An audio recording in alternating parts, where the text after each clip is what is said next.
So this is how a teller would normally be using DynaCore. Is first thing that they normally do would be to log into their teller application. Now as we do interact with over 120 different teller applications, we're going to use our DynaTeller, which is a fake teller application to kind of mimic most teller applications on the market.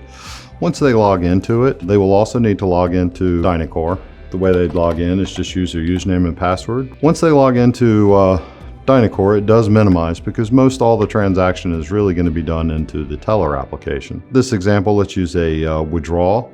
They'd go in, type in the customer's or member's account number, and determine how much money they'd like to withdraw. From there, that they can actually just hit a hotkey. Our hotkeys are customizable so that they make sense to the tellers and don't interfere with other hotkeys from other applications. There's no double entry. We do read the screen so that we know how much money is going to be withdrawn out of there. And it's also even going to tell you how much money is in the machine so that you don't try to withdraw more than the machine can give you. Now at this point, for the $100, we could either nominate out how much money we wanted in whatever denomination. We also have the ability to switch between dollar amounts to quantity amounts. So you can do a full nomination or even a partial nomination. Maybe I just want to make sure I have $20 in tens, and I don't really care about how the rest of it goes. I do have the ability to do bundling, and this would allow for, especially in a commercial environment, that you could slowly bundle denominations so that there's not any double counting or anything like that. And this non-cash field also allows you to nominate out cash, maybe like rolled coin or something that you're not trying to pull out of the recycler. In this case, we'll go ahead and dispense out the cash. Once the cash is out, you can see that we automatically backfill in the teller application. So again, no more double entries. Really the same thing for a deposit. You come in here, choose your deposit, type in your account number.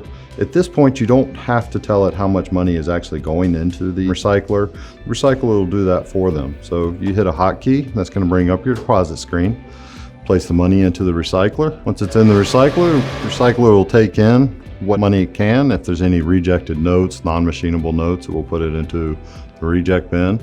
In which case, at that point, you do have the ability to manually type in any rejected notes or any notes that are non-machinable. We also have a verified column here, and what this is designed for is to be able to hook up to a currency discriminator. Again, especially in a commercial deposit, maybe you have a couple of hundreds and ones that are already strapped. You don't want to just put them in the machine to, again, immediately pull them back out to have to sell them to the main vault. Once we have this in there, you do have the ability to reverse. Reverse out will give you the money that got put into the recycler, or again, you can accept it.